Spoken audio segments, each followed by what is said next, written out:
À nouveau, bienvenue à tous. C'est bon de vous voir ici pour la session numéro 7. J'arrive à peine à croire.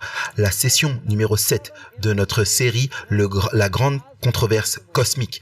Et le sous-titre, c'est comment Dieu disculpe son nom de toutes les fausses accusations. Avant de commencer notre étude, qui est la partie 2 du jugement dans le Dieu très saint, nous voulons demander la bénédiction du Seigneur et ainsi je vous invite à incliner la tête avec moi alors que nous implorons la présence du Seigneur. Père Céleste, nous avons un sujet très solennel et important à étudier ce soir et nous avons besoin de l'aide du Saint-Esprit. Donc nous demandons que tu sois présent par ton esprit et tes anges, que tu nous donnes la compréhension. Il y a beaucoup de choses difficiles que nous allons examiner. Je demande, Seigneur, que tu rendes tout cela clair pour tous ceux qui sont rassemblés ici en ce soir. Que ce soit clair également pour ceux qui regardent la diffusion en direct et ceux qui regarderont sur YouTube et par DVD et à la télé. Je demande, Seigneur, que ce soit clair pour ton honneur et pour ta gloire et nous te remercions d'avoir entendu nos prières car nous les faisons au nom précieux de Jésus. Amen. Eh bien, hier soir, nous étudions le concept biblique du jugement et nous avons répondu à une série de questions. Dans notre sujet d'introduction hier, numéro 1, nous avons répondu à la question « Quand est-ce que le jugement a lieu ?» Bien sûr, la réponse est qu'il a lieu avant la seconde venue de Christ. Plus précisément, il commence le 22 octobre 1844. Puis nous nous sommes demandé où est-ce que le jugement a lieu. Bien sûr, la réponse c'est que le jugement a lieu dans le lieu très saint du sanctuaire céleste. Nous sommes également posé la question « Qui est jugé ?» lors de cette étape du jugement. Et nous avons vu que ceux qui sont jugés sont uniquement ceux qui se sont réclamés du nom de Jésus comme leur sauveur et leur Seigneur. Les cas des méchants sont examinés plus tard dans l'histoire. Nous avons également répondu à la question « Pourquoi Dieu accomplit-il une œuvre de jugement si Dieu sait déjà tout ?» Et la raison, c'est parce que Dieu doit prouver qu'il a raison dans tous les cas devant l'univers céleste, parce qu'ils ne sont pas omniscients. Nous avons également vu brièvement la preuve qui sera examinée lors du jugement. Et bien sûr, cette preuve, c'est notre vie. La Bible l'appelle nos œuvres. Et finalement, nous avons répondu à la question, est-ce que le pardon peut être révoqué ? Une fois que le pardon a été donné, est-ce que le pardon peut être révoqué? Et nous avons vu que la Bible enseigne clairement que si une personne n'était pas sincère dans sa repentance et sa confession de ses péchés et avait des larmes de crocodile pour ainsi dire, que quand le nom de cette personne apparaîtra au jugement, le pardon qui lui a été accordé sans aucune interrogation de la part de Dieu à ce stade, dans le service quotidien, sera révoqué ou inversé. Maintenant, ce soir, nous allons étudier un peu plus le processus du jugement. Comment se déroule le processus du jugement? J'aimerais commencer par mentionner que le jugement commence avec ceux qui ont premièrement vécu sur la terre. En d'autres termes, le jugement a lieu chronologiquement. Il a lieu avec ceux qui ont d'abord vécu, il continue avec les générations successives et finalement se termine par le jugement des vivants. J'aimerais lire une déclaration que l'on trouve dans le livre La Grande Controverse à la page 483 où Ellen White explique clairement qui a été jugé en premier et comment le jugement se déroule chronologiquement. Voici ce qu'elle dit. Alors que les livres d'archives sont ouverts dans le jugement, la vie de tous ceux qui ont cru en Jésus. Nous avons étudié ça hier soir, pas vrai? La vie de tous ceux qui ont cru en Jésus est passée en revue devant Dieu. Pas les méchants, les justes. Elle conclut la déclaration en disant, en commençant par ceux qui ont d'abord vécu sur la terre, notre avocat présente le cas de chaque génération successive et termine avec les vivants. Il y a donc plusieurs détails intéressants ici qui sont très importants. Le jugement est pour ceux qui ont cru en Jésus.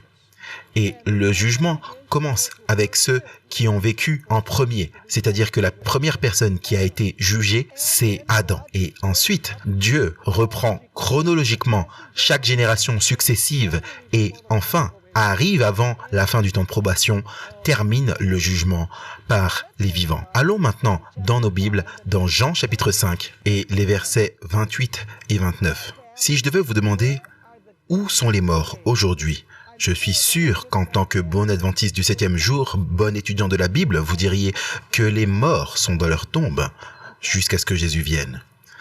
Non seulement les justes, mais également les méchants sont dans leur tombe. Mais nous nous soucions particulièrement des justes ici.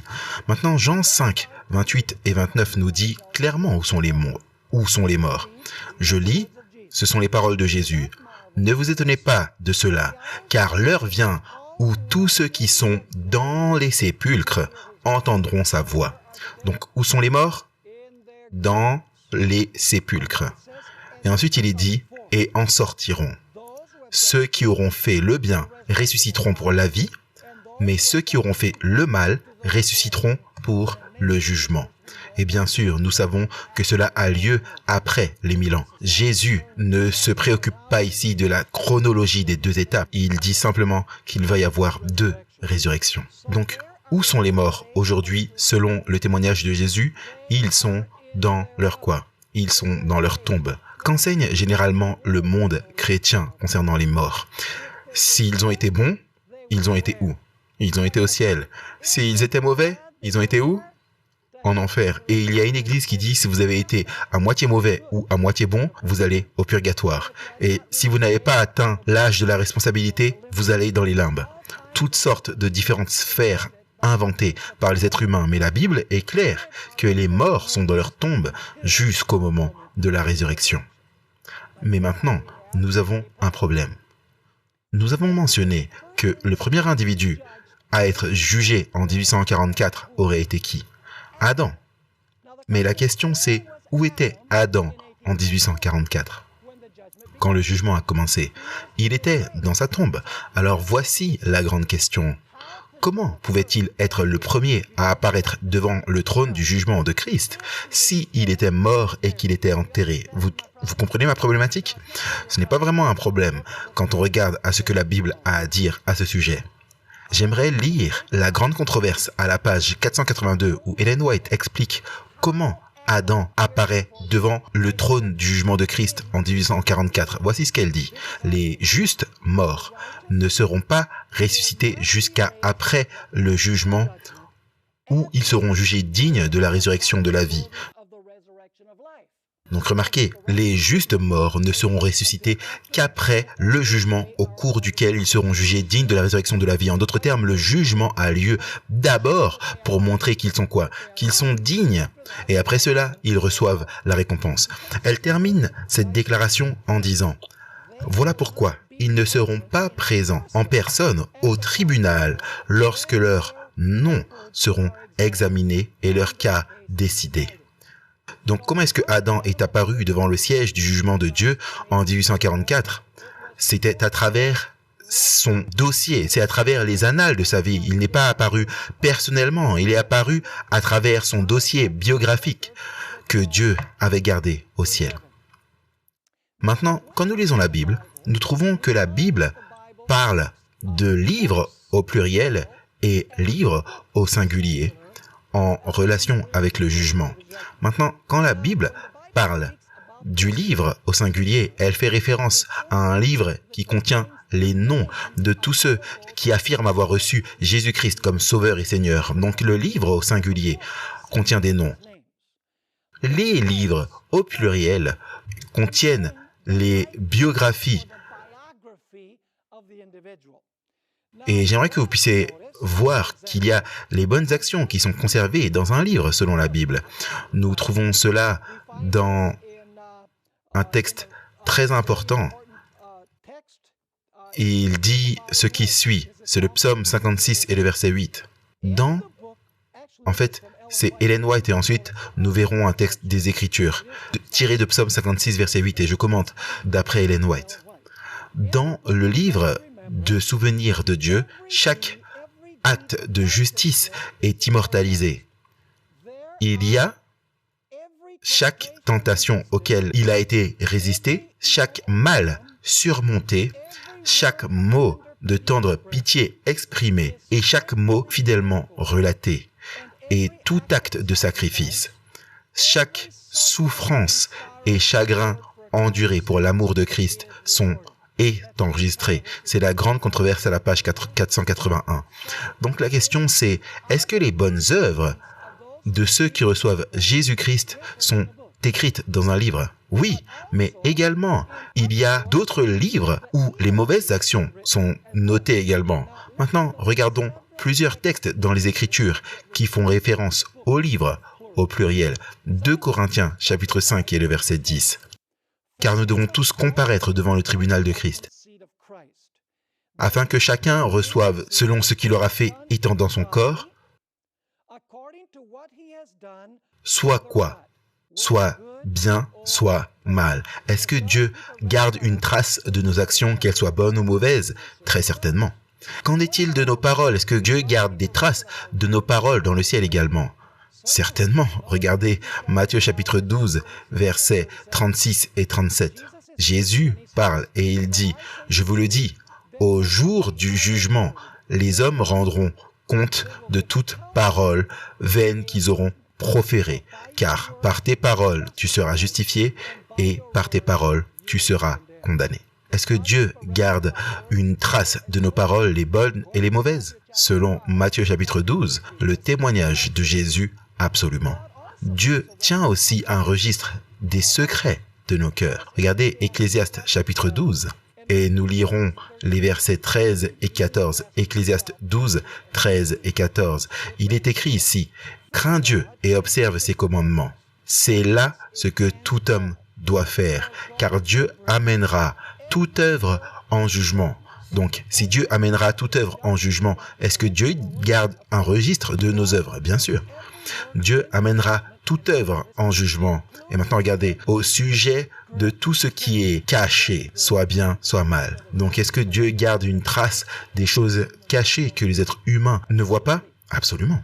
Regardez 1 Corinthiens chapitre 4 et le verset 5, une fois de plus, il nous est dit que les secrets feront surface au jugement. 1 Corinthiens chapitre 4 et le verset 5 parle de Dieu qui décèle les secrets du cœur. Soit dit en passant, ça n'a rien à voir avec Secret and Sealed. Il va déceler les secrets du cœur. Donc voici ce qu'il dit. C'est pourquoi ne jugez rien avant le temps, jusqu'à ce que vienne le Seigneur qui mettra en lumière ce qui est caché dans les ténèbres et qui manifestera les desseins des cœurs. Donc, est-ce que Dieu garde un registre de nous, intérieur et extérieur, paroles, actions, choses secrètes, bonnes actions? C'est ce qui est contenu dans les livres, au pluriel, les livres. Maintenant, regardez Daniel chapitre 7, versets 9 et 10. Le contexte de cela, c'est que la petite corne, et la petite corne, bien sûr, représente la papauté. Est-ce que la papauté professe servir Christ? Est-ce que la papauté professe être un système chrétien? Très certainement. Donc, est-ce que ceux qui appartiennent à ce système apparaîtront au jugement avant la seconde venue? Absolument. Et ainsi, dans Daniel chapitre 7, 9 et 10, il est parlé du jugement qui prend place pour s'occuper des cas de tous ces individus qui ont été maltraités et qui ont été persécutés par ce système de la petite corne. Et Dieu, au jugement, va réordonner les choses. Regardez Daniel 7, versets 9 et 10. « Je regardais pendant que l'on plaçait des trônes, et l'ancien des jours s'assit. Son vêtement était blanc comme la neige, les cheveux de sa tête étaient comme la laine pure. Son trône était comme des flammes de feu, et les roues comme un feu ardent. Un fleuve de feu coulait et sortait de devant lui, 1000 milliers le servaient, et 10 000 millions se tenaient en sa présence. Les juges s'assirent, et les livres furent ouverts. » Donc, tous les cas de ces individus qui ont persécuté le peuple de Dieu durant les 1260 ans vont être présentés durant le jugement. Cela ne signifie pas que seul cela va être examiné pendant le jugement avant la seconde venue. Simplement, Daniel 7 insiste sur le fait que ce sont ceux qui ont été persécutés par la petite corne, parce que c'est le sujet dont il est discuté. C'est un peu comme les gens disent, simplement pour faire une digression, les gens disent le sabbat c'était pour les juifs parce que Dieu l'a donné aux juifs. Mais nulle part dans la Bible, il est dit que Dieu l'ait donné exclusivement aux Juifs. Il est dit que Dieu l'a donné à la nation juive parce qu'ils étaient là à l'époque des 10 commandements. Mais cela ne signifie pas que ça s'applique uniquement à eux. Et donc ce jugement de la petite corne ne veut pas non plus dire que seuls ceux qui vivaient durant les 1260 ans vont être examinés. Et Lévitique chapitre 16 nous dit que tous ceux qui professent le nom de Jésus avant la seconde venue de Christ passeront dans ce jugement. Regardez Apocalypse chapitre 20, versets 12 et 13. J'aimerais que vous puissiez voir qu'il y a une différence entre les livres qui contiennent les dossiers biographiques de chaque individu et le livre singulier qui contient les noms. Il est dit ici, et soit dit en passant, on parle du jugement après le millénium, cependant, en principe, ce jugement va fonctionner de la même manière que le jugement avant la seconde venue de Christ. Il est dit là, et je vis les morts, grands et petits, qui se tenaient devant le trône. Des livres furent ouverts, et un autre livre fut ouvert. Vous voyez qu'il y a des livres et le livre. Il est dit, et un autre livre fut ouvert. Celui qui est le livre de vie, et les morts furent jugés selon quoi? Selon leurs œuvres, d'après ce qui était écrit dans ces livres. Donc, qu'est-ce qui est écrit dans les livres? Les quoi? Les œuvres des gens. Il est dit qu'ils ont été jugés par leurs œuvres, selon les choses qui étaient écrites dans les livres. Donc, les livres contiennent la biographie et le livre contient les noms des individus dans l'ordre chronologique selon le moment où ils ont reçu Jésus-Christ ou affirmé avoir reçu Jésus-Christ comme Sauveur et Seigneur. En d'autres termes, dans les livres célestes, Dieu a un dossier complet de la vie de chaque individu. Chaque acte, chaque parole, chaque motif, chaque pensée, chaque émotion, même chaque occasion de faire le bien que nous n'avons peut-être pas saisi. Il y a un dossier biographique complet au ciel, de l'intérieur et de l'extérieur, sans qu'il n'y manque un seul détail. En d'autres termes, il y a un autre Stephen Bohr au ciel, sous forme écrite. Ça ne veut pas dire qu'il est là-haut, vivant. Ça ne veut pas dire qu'il y a un autre moi ici, vivant également. Ça signifie simplement que Dieu garde au ciel un dossier biographique de moi-même, sans qu'il ne manque rien de l'extérieur ou de l'intérieur. Ellen White a utilisé l'exemple de la photographie quand elle a parlé de Dieu qui garde les registres. Vous voyez, Dieu parle au prophète dans la langue auquel le prophète est habitué à son époque. Vous savez, si Jean avait parlé de Dieu qui tient des registres par la photographie, ils auraient dit « mais c'est quoi ça ?» Donc, ils utilisent les mots « livre » parce que c'est ainsi que les registres sont conservés. Mais je crois que si Dieu voulait aujourd'hui nous expliquer comment il tient des registres et comment il les récupère, il parlerait probablement de caméras vidéo et de disques durs et d'ordinateurs parce que c'est ce dont nous avons l'habitude. C'est notre façon de conserver les informations qui est beaucoup plus efficace que des enregistrements écrits. Mais Ellen White utilise l'exemple de la photographie parce que la photographie arrivait à l'époque d'Ellen White. J'aimerais vous lire quelques déclarations. La première se trouve dans le livre « Dans les lieux célestes » à la page 360. Alors que l'artiste prend sur le verre poli une image fidèle du visage humain, de même, les anges de Dieu placent quotidiennement dans les livres du ciel, regardez, placent quotidiennement sur les livres du ciel, une représentation exacte du caractère de chaque être humain. La deuxième déclaration se trouve dans le livre Témoignages sur le comportement sexuel, l'adultère et le divorce, à la page 62, où elle dit « Rappelez-vous que votre caractère est daguerréotypé ».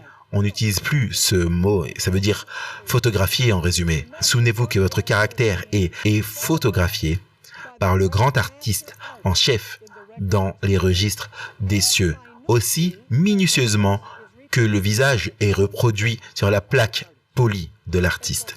Et ainsi, Dieu garde une transcription exacte et un enregistrement de nos vies, de l'intérieur et de l'extérieur. Les bonnes actions, les mauvaises actions, les mots, les actions, les motivations, les sentiments, tout ce que vous voulez. Tout est écrit dans les livres. Alors, est-ce que vous comprenez ce qui est contenu dans les livres? J'espère.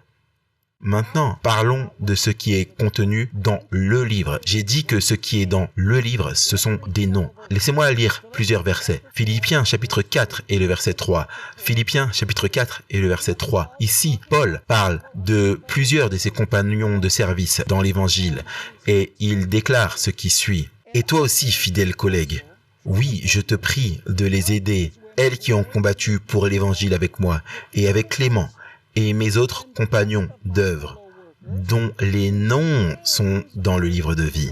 Donc, que contient le livre de vie? Pas les actions, il contient quoi? Les noms. Regardez Apocalypse chapitre 3 et le verset 5. Apocalypse chapitre 3 et le verset 5. Celui qui vaincra sera revêtu ainsi de vêtements blancs. Je n'effacerai point son nom du livre de vie. Et je confesserai son nom devant mon Père et devant les anges. Donc une fois de plus, que contient le livre? Le livre contient des noms. Regardez Apocalypse chapitre 13 et le verset 8. Apocalypse 13 et le verset 8. Il est parlé de ceux qui adorent la bête. Il est dit, et tous les habitants de la terre l'adoreront, ceux dont le nom n'a pas été écrit dès la fondation du monde dans le livre de l'agneau qui a été immolé. Une fois de plus, qu'est-ce qui est écrit dans le livre? Des noms sont contenus dans le livre. Vous souvenez-vous quand Moïse était sur la montagne et qu'Israël a adoré le veau d'or et Dieu dit, je vais anéantir ce peuple, je vais choisir une autre nation. Est-ce que vous vous souvenez comment Moïse a intercédé devant l'Éternel? Et remarquez ce que Moïse avait à dire. C'est dans Exode chapitre 32, versets 31 à 33. Moïse retourna vers l'Éternel et dit, ah, ce peuple a commis un grand péché et ils se sont fait un Dieu d'or. Pardonne maintenant, il parle à l'Éternel, pardonne maintenant leur péché.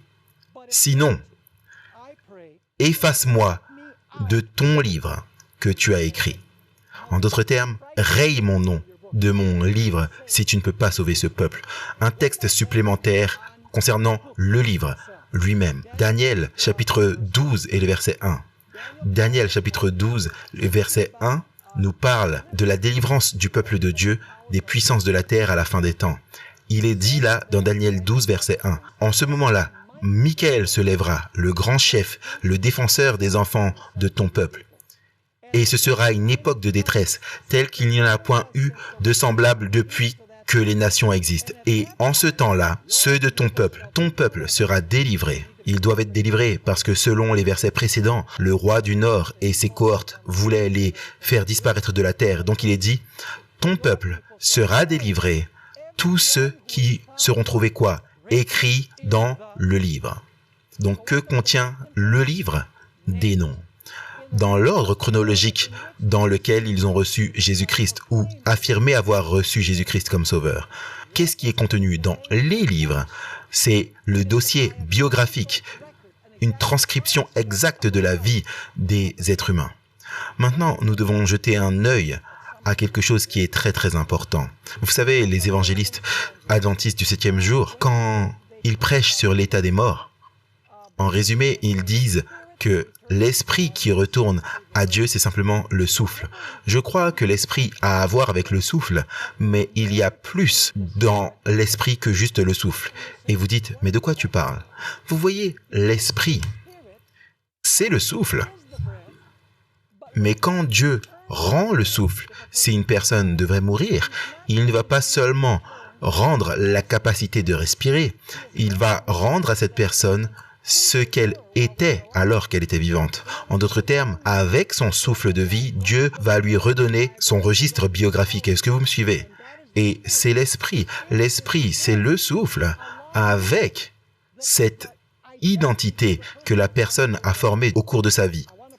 Je vais prouver cela à partir des Écritures et de l'esprit de prophétie. Vous souvenez-vous de la fille de Jairus? Elle est morte et les gens étaient en deuil. Et j'aimerais que vous puissiez remarquer la fin de l'histoire dans Luc 8, versets 52 à 56. Tous pleuraient et se lamentaient sur elle. Alors Jésus dit, « Ne pleurez pas, elle n'est pas morte, mais elle dort. » Et ils se moquaient de lui, sachant qu'elle était morte. Donc est-ce que la petite fille était morte? Clairement. Les gens savaient qu'elle était morte. Mais il la saisit par la main. et dit d'une voix forte, « Enfant, lève-toi. » En d'autres termes, petite fille, ressuscite. Vous savez, parfois, mes lunettes ne me permettent pas de lire les choses exactement de la façon dont elles sont écrites. Donc, si je devais lire quelque chose de la mauvaise façon, corrigez-moi s'il vous plaît, ok? Donc, il est dit au verset 55, « Et l'esprit revint. » Est-ce que c'est ce qui est dit « et l'esprit revint » ? Non. Un pronom possessif est utilisé. Son esprit revint. Et elle se leva à l'instant. Et Jésus ordonna qu'on lui donnât à manger. Vous voyez, quand elle est morte, elle avait faim. Et donc, quand elle est ressuscitée, elle a repris là où elle s'était arrêtée. Pourquoi? Parce qu'avec son souffle, qu'est-ce qui lui a été également donné? Son identité personnelle qu'elle avait lorsqu'elle était vivante. Est-ce que vous me suivez ou pas? C'est un point très important. Laissez-moi vous demander, est-ce que ce serait d'une certaine manière tragique si le Seigneur, quand il me ressuscite, il me donnait seulement la capacité de respirer et ne me donnait pas ce qui faisait de moi ce que j'étais pendant que j'étais vivant? Ce serait assez drôle, n'est-ce pas? Imaginez-moi recevoir le souffle de vie et d'être Barney. Soyons sérieux, attendez une minute. Il y a quelque chose d'incongru ici. Mais regardez un autre exemple. La lapidation d'Étienne, acte 7, 57 à 60. Parlant de ceux qui voulaient lapider et tuer Étienne, ils poussèrent alors de grands cris, se bouchant les oreilles, et se précipitèrent tous ensemble sur lui. Ils le traînèrent hors de la ville et le lapidèrent. Les témoins déposèrent leurs vêtements aux pieds d'un jeune homme nommé Saul. Et ils lapidaient Étienne qui priait et disait « Seigneur Jésus, reçois l'Esprit. » Non, il est dit « reçois mon esprit ». Qu'est-ce que Étienne dit? Préserve mon identité, garde le registre, Seigneur. Verset 60. Puis s'étant mis à genoux, il s'écria d'une voix forte, Seigneur, ne leur impute pas ce péché. Et après ces paroles, il s'endormit. Une fois de plus, le pronom possessif, mon esprit. Regardez le troisième exemple. Luc 23 et verset 46. Il est fait référence à la mort de Jésus sur la croix. Il est dit ici, Jésus s'écria d'une voix forte, « Père, je remets entre tes mains l'esprit. » Il ne dit pas l'esprit, c'est un pronom possessif. Entre tes mains, je remets mon esprit. Ayant dit cela, il expira.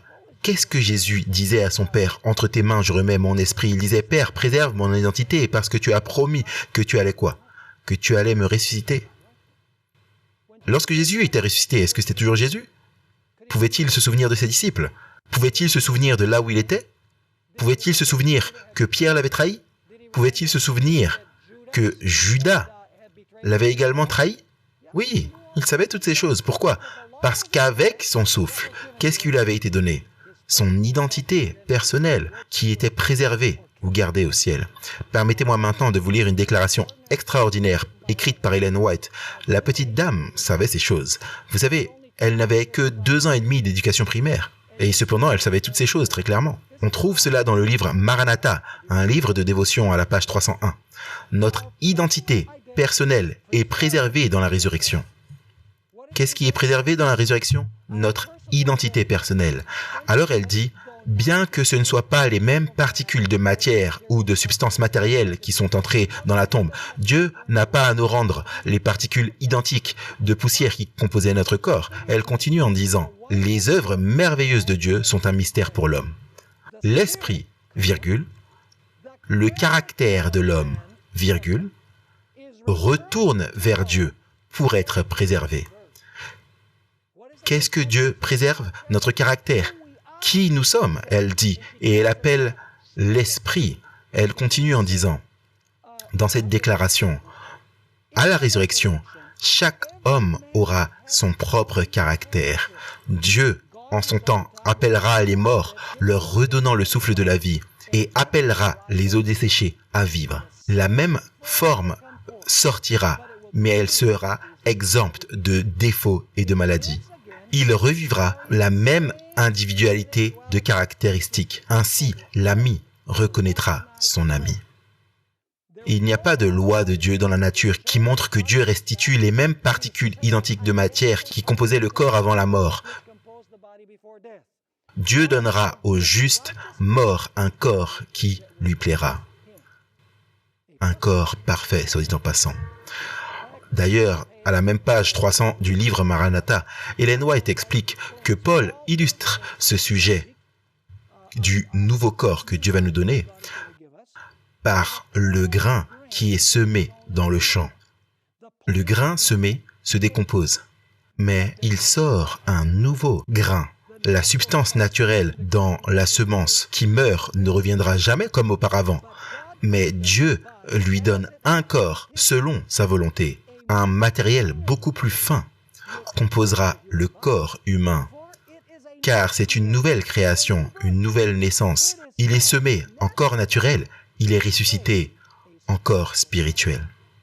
Maintenant, nous pouvons comprendre un peu mieux Job 19 et le verset 25 à 27. J'avais l'habitude de me poser des questions par rapport à ça. Ça avait l'air un peu égoïste de la part de Job, ce qu'il disait. Mais maintenant, je comprends pourquoi il utilise tous ses pronoms personnels. Il dit dans Job 19, « Car je sais que mon Rédempteur est vivant, et qu'il se lèvera le dernier sur la terre. Quand ma peau sera détruite, il se lèvera. Quand je n'aurai plus de chair, je verrai Dieu. Je le verrai et il me sera favorable. Mes yeux le verront et non ceux d'un autre. » Donc personne ne va voir Jésus quand il reviendra, selon Job. Il dit « Mes yeux vont le voir et personne d'autre. » Vous savez ce qu'il dit réellement? Il dit « Ça va être moi qui vais le voir. Ça ne va pas être quelqu'un d'autre. Parce que Dieu va me retourner quoi? L'identité que j'avais quand j'étais quoi? Quand j'étais vivant. » Est-ce que vous comprenez cela? Donc comment est-ce que les gens comparaissent devant le siège du jugement de Christ? Est-ce qu'ils apparaissent personnellement à partir de 1844? Non. Ils apparaissent là, à travers quoi? À travers leur registre. Est-ce que cela a quelque chose à voir avec l'état des morts?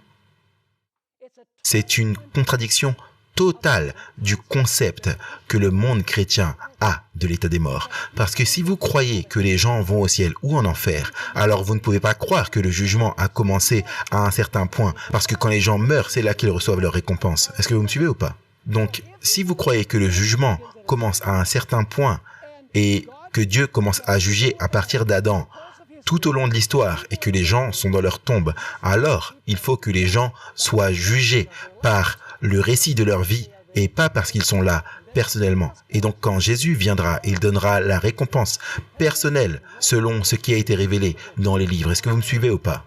C'est en fait très simple. Maintenant, il y a un autre point que j'aimerais que nous puissions voir concernant le jugement. Parfois, nous soulignons tellement ce que le souverain sacrificateur a fait dans le lieu très saint au jour des expiations, que nous oublions qu'il y avait une réponse qui était attendue de la part du peuple à l'extérieur du sanctuaire. Nous ignorons pratiquement ce que les gens devaient faire au jour des expiations, parce que nous sommes tellement déterminés à dire que Jésus au ciel, il purifie le sanctuaire céleste des péchés du peuple. Ellen White, dans le livre La Grande Controverse à la page 425, avait ceci à dire. Alors que le jugement investigatif se poursuit au ciel, tandis que les péchés du croyant pénitent sont retirés du sanctuaire, il doit y avoir une œuvre spéciale de purification, d'élimination du péché parmi le peuple de Dieu sur la terre. Il doit y avoir une œuvre parallèle ici. Alors que Jésus purifie le sanctuaire céleste des péchés du peuple, le peuple sur terre doit purifier sa vie du péché, le temple de l'âme du péché, si vous voulez. Lisons dans Lévitique 23, versets 27 à 32, ce que le peuple était censé faire au jour des expiations. Nous ne parlons pas de l'œuvre du grand prêtre dans le lieu saint. D'une certaine manière, au sens figuré, il examinait les archives et ensuite il purifiait le sanctuaire des péchés du peuple. Nous jetons un œil à ce que le peuple était censé faire. Une fois de plus, Lévitique 23 et à partir du verset 27. Le 10e jour de ce 7e mois, ce sera le jour des expiations. Vous aurez une sainte convocation. Tout le monde était censé se rassembler autour du sanctuaire et se concentrer sur ce que le grand prêtre faisait. C'est pourquoi le grand prêtre avait des cloches au bas de son vêtement, afin que les gens puissent le suivre, afin que les gens puissent savoir ce qu'il faisait à tout moment. Il continue de dire, « Vous humilierez vos âmes Battez-vous la poitrine à cause de vos péchés, en d'autres termes, vous affligerez vos âmes et vous offrirez à l'Éternel des sacrifices consumés par le feu. Vous ne ferez aucun ouvrage ce jour-là.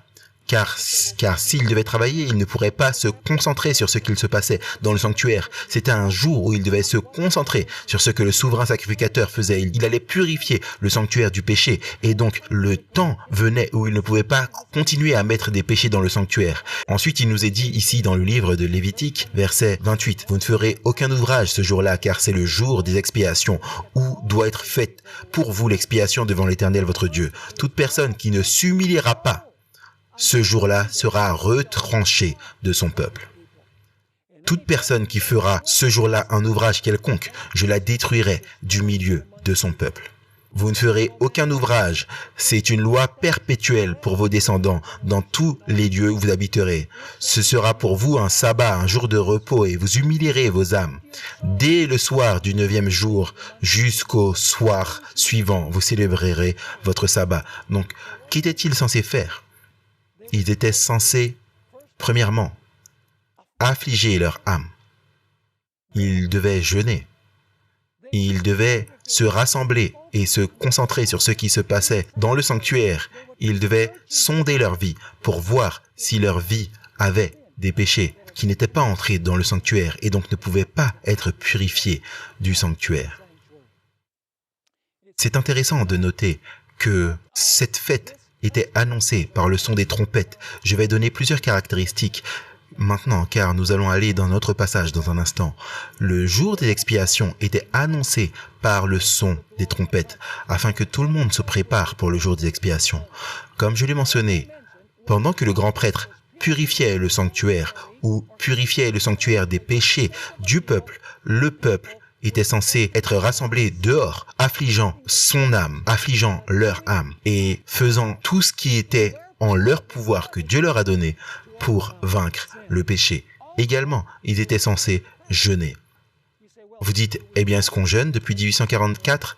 Eh bien, on serait mort si on jeûnait depuis 1844. Il faut comprendre ce que signifie le jeûne. La Bible définit le jeûne de deux façons. Le ministère médical, à la page 283, Ellen White explique, le vrai jeûne qui devrait être recommandé à tous, c'est l'abstinence de tout type d'aliments stimulants et l'utilisation appropriée d'aliments simples et sains que Dieu nous a fournis en abondance. Ça, c'est le vrai jeûne. En d'autres termes, la réforme sanitaire, c'est le vrai jeûne. Une autre définition que la Bible donne du jeûne, c'est que nous prenons nos vêtements et notre nourriture pour nourrir ceux qui sont dans le besoin. Regardez Ésaïe 58, versets 6 et 7. Dieu parle à Israël. « Voici le jeûne auquel je prends plaisir. Détache les chaînes de la méchanceté. Dénoue les liens de la servitude. Renvoie libres les opprimés.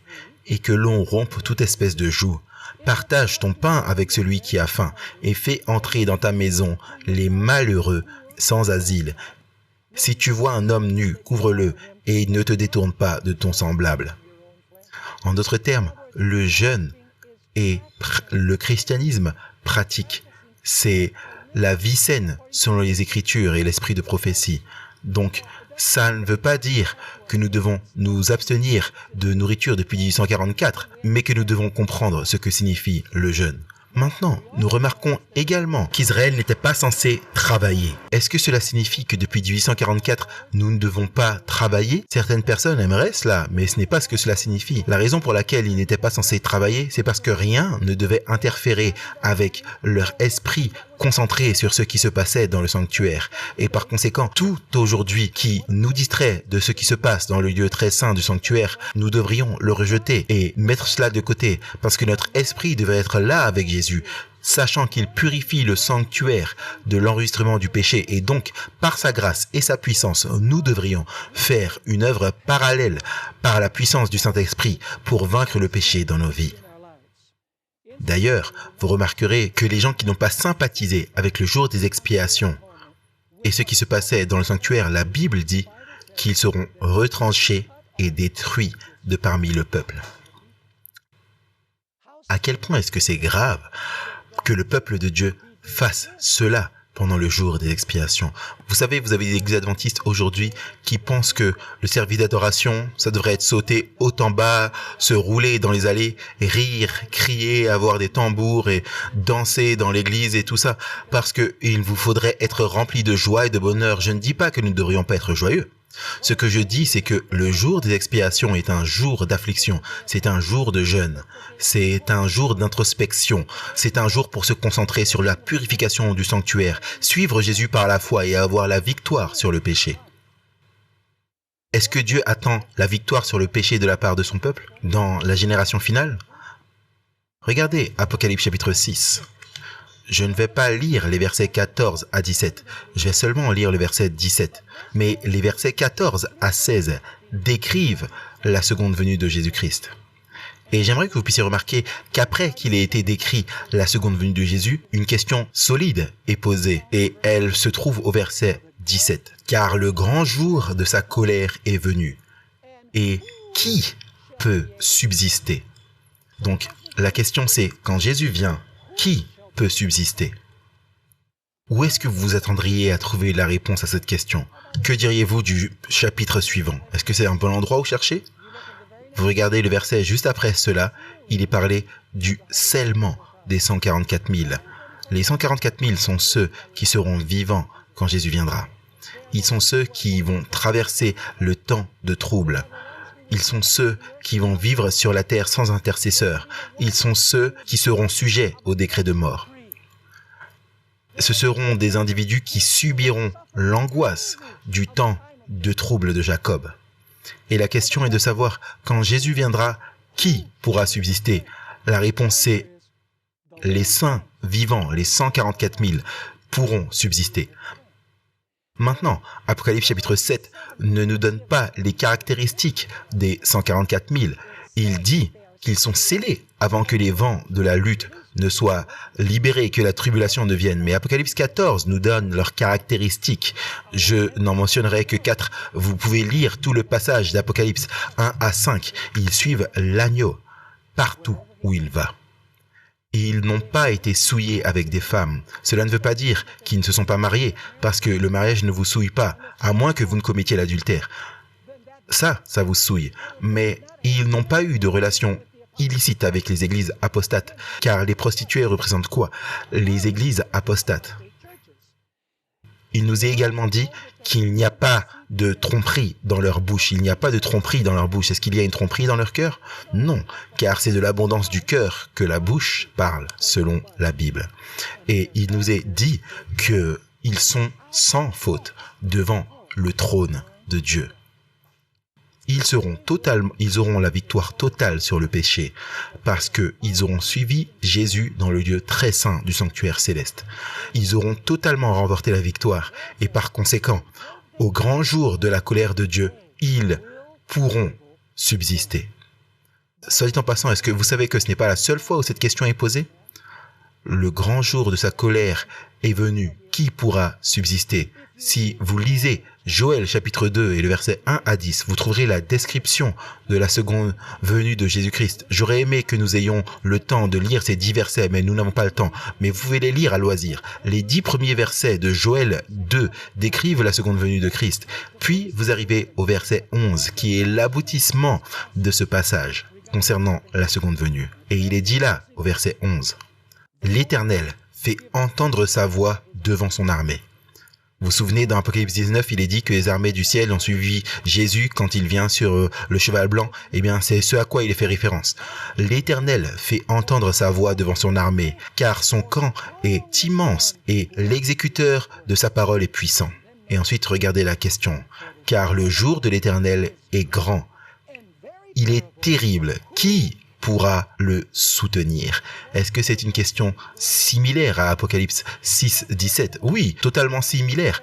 Où est-ce que vous vous attendriez à trouver la réponse? Que diriez-vous du verset 12 à 17? Nous n'avons pas le temps de lire ces versets maintenant, mais je vais vous donner un résumé de ce que ces versets contiennent. Ils contiennent tout ce qui est connecté au jour des expiations. Par exemple, ils contiennent le son des trompettes qui a sonné avant le jour des expiations. Il est dit là que c'était une convocation. Les gens devaient se rassembler autour du sanctuaire, c'est dit là dans Joël. Il est parlé du peuple de Dieu qui retourne à Dieu de tout son cœur, avec le jeûne, les pleurs, le deuil. Est-ce que ça ressemble au jour des expiations? Absolument. Il est dit là qu'ils doivent déchirer leur cœur et non pas leurs vêtements. Il nous est dit qu'une assemblée, un jeûne doit être convoqué, l'assemblée doit être sanctifiée. Il nous est aussi dit que le ministre doit pleurer entre le porche et l'autel en disant « Seigneur, épargne ton peuple ». C'est parallèle à Ézéchiel chapitre 9 où il est parlé de ceux qui soupirent et pleurent à cause des abominations qui se commettent sur la terre. C'est ce que les pasteurs devraient faire aujourd'hui. Soupirer et pleurer à cause des abominations qui se commettent parmi le peuple de Dieu. Donc la question, encore une fois dans Joël 2:11, car le jour de l'Éternel est grand et il est terrible. Qui pourra le soutenir? Les versets suivants nous disent, ce sont ceux qui vivent le jour des expiations, ceux qui traversent les étapes dont il est parlé dans Lévitique chapitre 23. Soit dit en passant, ce ne sont pas les seuls 2 passages où vous trouvez cette question. Regardons quelques autres passages qui ont la même question. Le psaume 15. Regardez comment le psaume 15 commence. Seigneur, qui pourra demeurer dans ton tabernacle? C'est le sanctuaire, pas vrai? Qui peut demeurer dans ton tabernacle?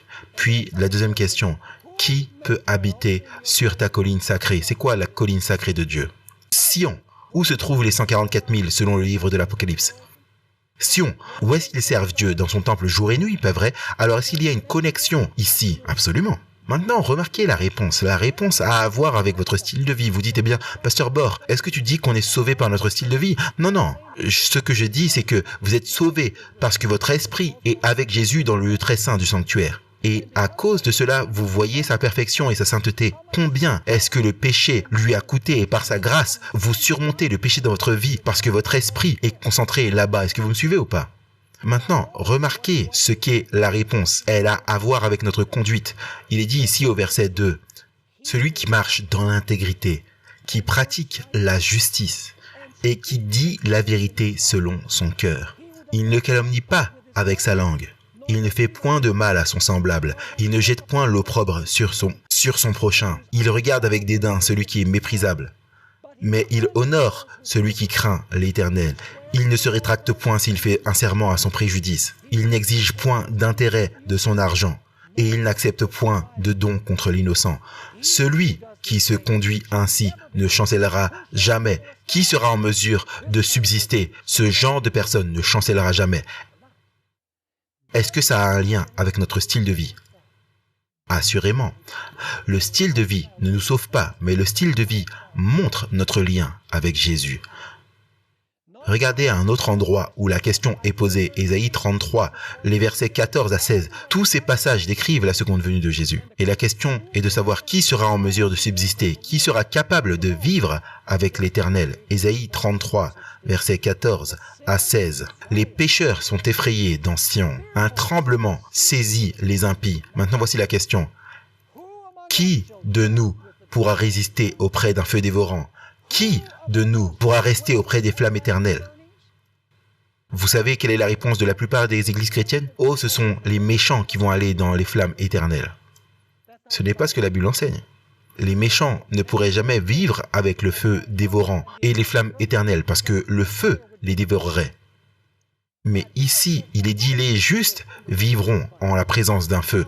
Maintenant, j'aimerais que vous puissiez remarquer pourquoi. Le verset 15 a la réponse. Celui qui marche dans la justice et qui parle selon la droiture, qui méprise un gain acquis par extorsion, qui secoue les mains pour ne pas accepter un présent, qui ferme l'oreille pour ne pas entendre des propos sanguinaires et qui se bande les yeux pour ne pas voir le mal. Celui-là habitera dans les lieux élevés. C'est le mont Sion, soit dit en passant. Des rochers fortifiés seront sa retraite. Du pain lui sera donné. De l'eau lui sera assurée. Est-ce que vous comprenez un peu l'idée? J'aimerais partager un endroit supplémentaire où la question est posée. Le psaume 24 et les versets 3 à 6. C'est le psaume de l'ascension de Christ, mais c'est aussi le chant qui va être chanté quand Jésus ramènera son peuple à la maison. Regardez le psaume 24, verset 3. Qui pourra monter à la montagne de l'Éternel? C'est le mont Sion, pas vrai? Qui s'élèvera jusqu'à son lieu saint? Regardez la réponse. Celui qui a les mains innocentes et le cœur pur. Celui qui ne livre pas son âme au mensonge et qui ne jure pas pour tromper. Il obtiendra la bénédiction de l'Éternel, la miséricorde du Dieu de son salut. Voici Jacob, la génération qui le cherche, qui recherche ta face. Est-ce que vous comprenez un peu l'idée?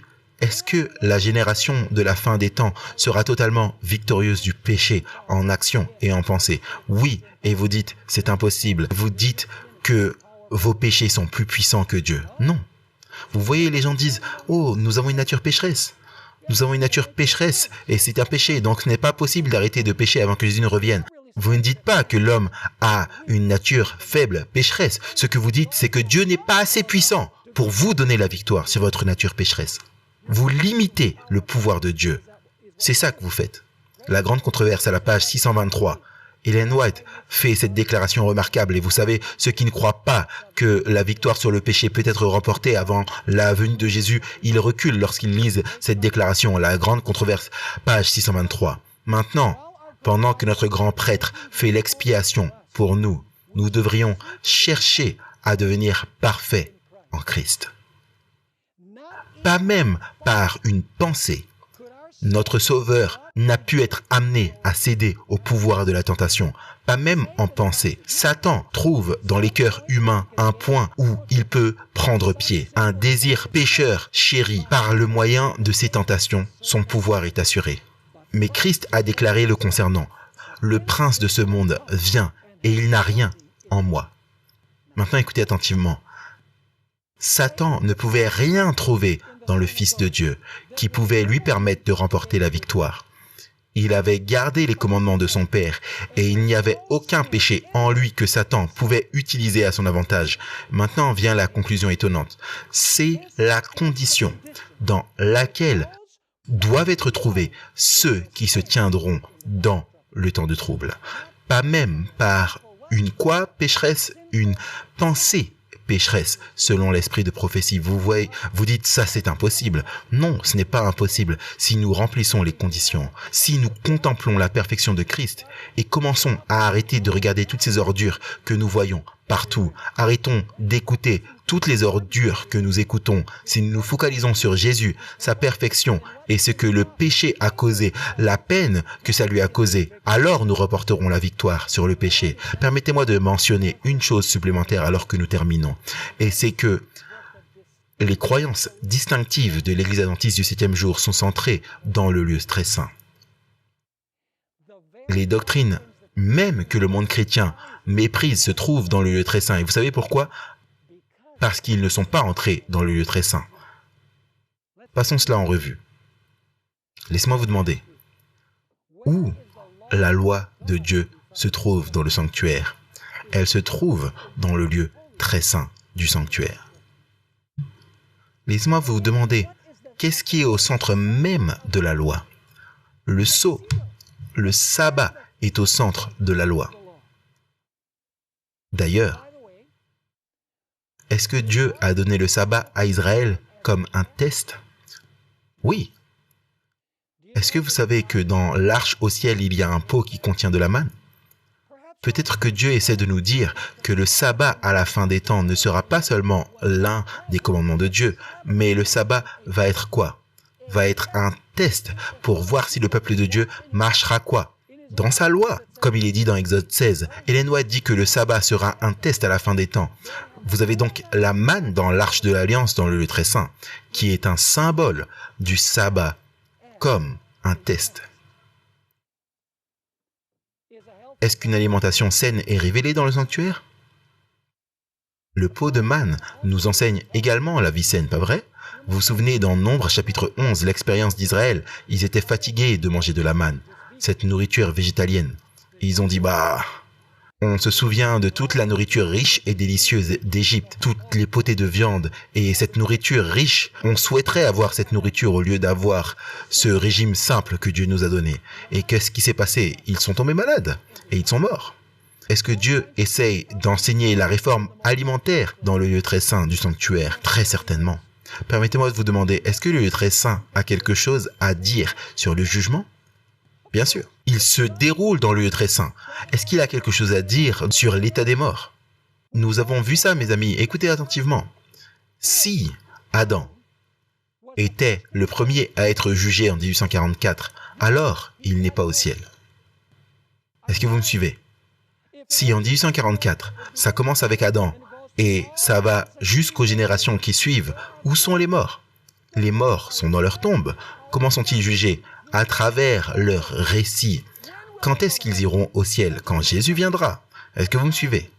Donc, est-ce qu'un concept correct du jugement nous donne un concept correct de l'état des morts? Absolument. Et bien sûr, Dieu voulait aussi enseigner cette question de l'état des morts à travers la Vierge d'Aaron, qui a miraculeusement germé, bien qu'elle soit morte, par un miracle de Dieu. Ça fait partie de la vie. Tout comme Jésus le dit, vous qui êtes morts, vous quoi? Vous vivrez par un miracle de Dieu. Laissez-moi vous demander, qu'est-ce que le monde chrétien a à dire sur la loi de Dieu? Oh, elle a été clouée à la croix. Oui. Vous savez, Christ a gardé la loi pour nous. Nous ne sommes pas sous la loi, nous sommes quoi? Nous sommes sous la grâce. On vit par la lettre, mais par l'esprit. La loi est méprisée. Qu'est-ce que le monde chrétien dit concernant le sabbat? Oh, le sabbat c'était pour les juifs. Le sabbat, c'est un jour légaliste. Nous, on garde le dimanche et on honore la résurrection. Si leur esprit était sur le lieu très saint, quel jour est-ce qu'ils observeraient? Le sabbat, parce qu'ils verraient que le sanctuaire terrestre était une copie du céleste. L'arche de l'alliance sur terre avait la loi et le sabbat. Par conséquent, l'arche de l'alliance au ciel, dont Apocalypse 11, 19 dit qu'elle est là aussi, doit aussi avoir la loi et doit également contenir quoi? Le sabbat. Qu'est-ce que le monde chrétien dit à propos de la vie saine? Ils disent, oh, la seule chose que vous avez à faire pour que vos côtelettes de porc soient bénies, c'est simplement de faire une petite prière. Et ainsi, les côtelettes de porc impures, soudainement, seront purifiées par un miracle de Dieu. Et ils utilisent l'expérience de « lève-toi, tue et mange ». Vous savez, ils utilisent des textes hors du contexte des Écritures pour défendre l'idée de manger tout et n'importe quoi. Qu'est-ce que le monde chrétien dit concernant l'état des morts?